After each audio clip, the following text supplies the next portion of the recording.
Oke, baik. Tadi kita sudah membahas tentang definisi ruang, cara mendefinisikan ruang dengan menggunakan elemen-elemen horizontal. Nah, selain horizontal pastinya juga ada cara mendefinisikan ruang dengan menggunakan arah vertikal. Jadi tadi kita sudah bahas bahwa mendefinisikan ruang secara vertikal itu ada dua modenya. Pertama dengan menggunakan elemen garis, kemudian yang kedua menggunakan elemen bidang. Nah, untuk elemen garis ini tentunya pertama kita dapat mendefinisikan ruang itu dengan elemen vertikal yang disusun secara linear atau susunan elemen-elemen tegak yang disusun untuk melingkupi sebuah area misalnya. Jadi misalnya kita punya area ini yang diarsir ini, awalnya area ini mungkin masih menyatu dengan area lainnya, tapi kemudian kita memberikan sebuah penegasan ruang dengan memberikan elemen-elemen vertikal di beberapa sisinya. Misalnya pada contoh ini, misalnya di contoh yang bawah ini, rumput hijau ini, area hijau ini kemudian diberikan sebuah elemen-elemen tegak, tiang-tiang ini, berapa tiang? 4. Kemudian secara tidak langsung, meskipun secara visual mungkin area ini tidak terbatasi dan masih menyatu dalam satu ruang, namun dengan adanya 4 elemen vertikal ini, maka secara tidak langsung, secara spasial atau secara fungsi, area di bawah atau di dalam keempat bidang tegak ini sudah memiliki definisi ruang tersendiri, yaitu ruang untuk memberikan area konservasi atau mengamankan area di bidang batu. Mungkin bidang batu ini adalah salah satu batu yang memiliki nilai sejarah sehingga diberikan pembatasan ruang oleh elemen-elemen tegak tadi ini. Itu cara untuk mendefinisikan ruang dengan menyusun elemen-elemen tegak pada konfigurasi ruang tertentu, sehingga lahirlah sebuah definisi ruang yang baru. Nah, kemudian selain dengan elemen garis, juga ruang dapat didefinisikan tentunya dari elemen bidang. Salah satunya itu dengan membuat single vertical plane atau satu bidang tegak. Jadi misalnya kita punya area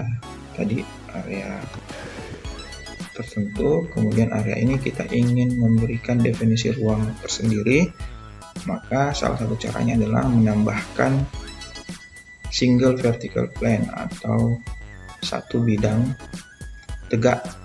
Nah, kalau tadi bidang elemen tegaknya berupa garis, kalau ini elemen tegaknya berupa bidang, jadi dia memiliki luasan tertentu. Jadi contohnya ini, misalnya di area kolam renang ini, si arsitek ingin mungkin membedakan antara ruang satunya ini, ruang area kolamnya, dengan ruang untuk ruang gantinya di belakang. Sehingga cara yang dilakukan arsiteknya adalah membuat satu bidang tegak di antara dua area ini, sehingga akhirnya area di belakangnya ini akan terdefinisi menjadi sebuah area atau ruang yang baru dengan fungsi tersendiri. Nah, itu juga salah satu cara untuk mendefinisikan sebuah ruang. Kemudian untuk model bidang tegak, selain single plane tadi, satu bidang, tentunya ruang juga bisa didefinisikan dalam kombinasi beberapa bidang. Jadi contohnya ini bentuknya dari dua bidang, jadi dua bidang, satu bidang ini, kemudian satu bidang lagi ini. Jadi sehingga bidang ini dikombinasikan menjadi bentukannya seperti bentuk L, maka disebut sebagai L-shaped plane atau bidang tegak yang berbentuk L. Nah, contohnya taman di sudut ini, dia awalnya mungkin tamannya nyambung dengan area di luarnya, daerah pohon ini.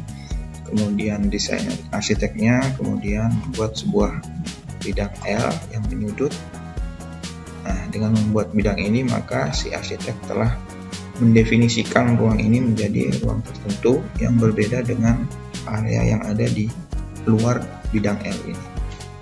Itu salah caranya. Kemudian cara yang ketiga untuk mendefinisikan ruang dengan bidang, yaitu dengan lagi-lagi menggunakan dua bidang tegak, tapi modenya berbeda dengan tadi yang dibuat tegak lurus. Maka bidang ini dibuat menjadi sejajar atau paralel plane, sehingga dua bidang ini, contohnya di ini area taman juga, si arsitek membuat satu bidang pertama di dalam ruangannya untuk membatasi ruang dalamnya.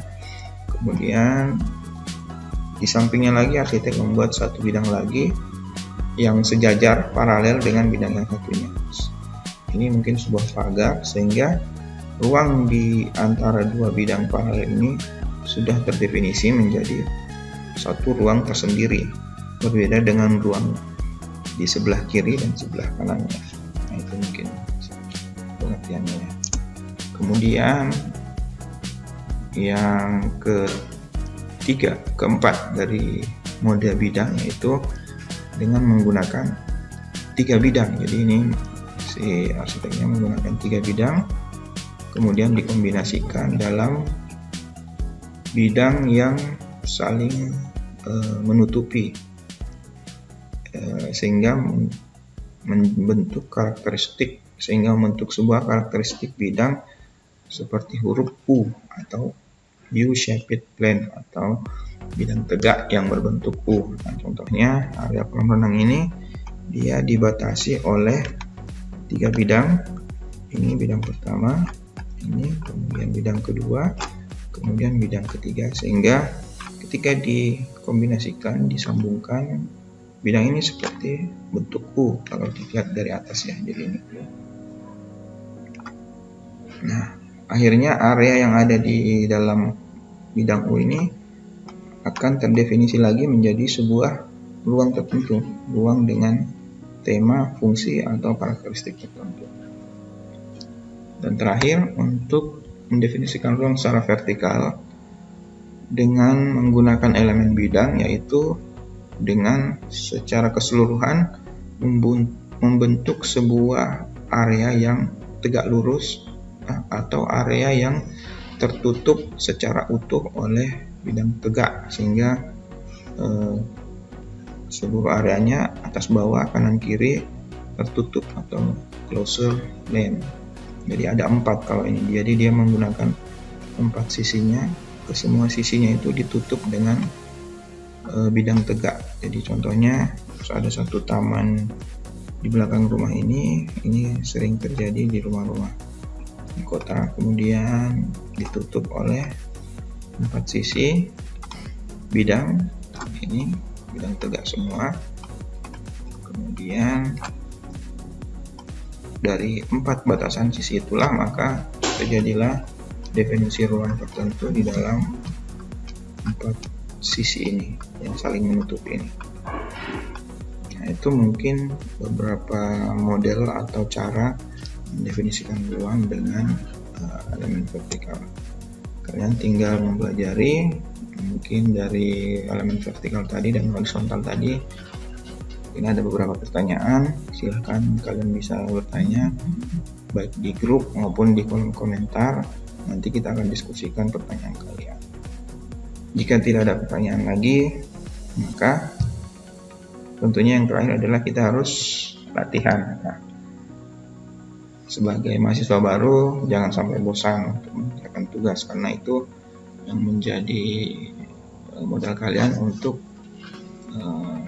bisa lebih banyak berlatih dan mengerjakan apa yang akan kita kerjakan. Nah, untuk tugas minggu ini,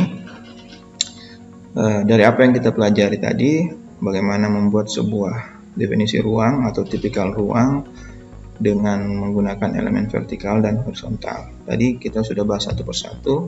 Nah, untuk tugasnya, saya ingin kalian berlatih untuk membuat kombinasi antara beberapa jenis cara mendefinisi. Saya ingin kalian membuat kombinasi dari beberapa cara membuat definisi ruang tadi. Kalau tadinya kita hanya menggunakan di materi tadi kita hanya membahas satu persatu, horizontal sendiri, vertikal tersendiri, tapi untuk tugasnya kalian diminta membuat 3 tipikal ruang yang mengkombinasikan. Jadi di dalam sebuah tipikal ruang itu kalian membuat kombinasi antara elemen vertikal dan elemen horizontal digabungkan dalam sebuah tipikal ruang. Kemudian setelah itu kalian menyebutkan itu caranya atau modelnya, apakah dia menggunakan vertikal linear atau single vertikal ditambahkan dengan overhead plane misalnya. Contoh misalnya ini ada sebuah kombinasi ruang yang dibentuk. Yang pertama adalah dia membuat base plane dulu. Ini base plane. Kemudian dikombinasikan dengan bidang-bidang atau garis-garis tegak di masing-masing sisinya. Ini disebut tadi vertikal linear, sehingga kombinasi tipikal ruang ini disebut vertikal linear plus base plane. Nah, itu maksud saya. Jadi begitupun contoh yang kedua ini, dia membuat elevated plane dulu. Ini bidangnya ditinggikan, kemudian ditambahkan bidang vertikal, satu bidang vertikal.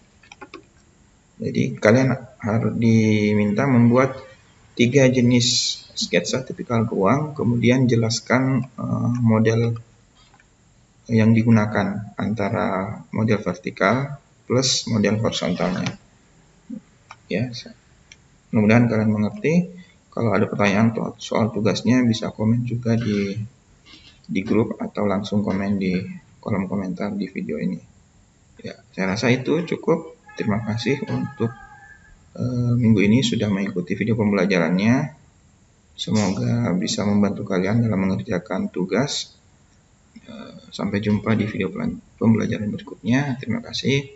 Assalamualaikum warahmatullahi wabarakatuh.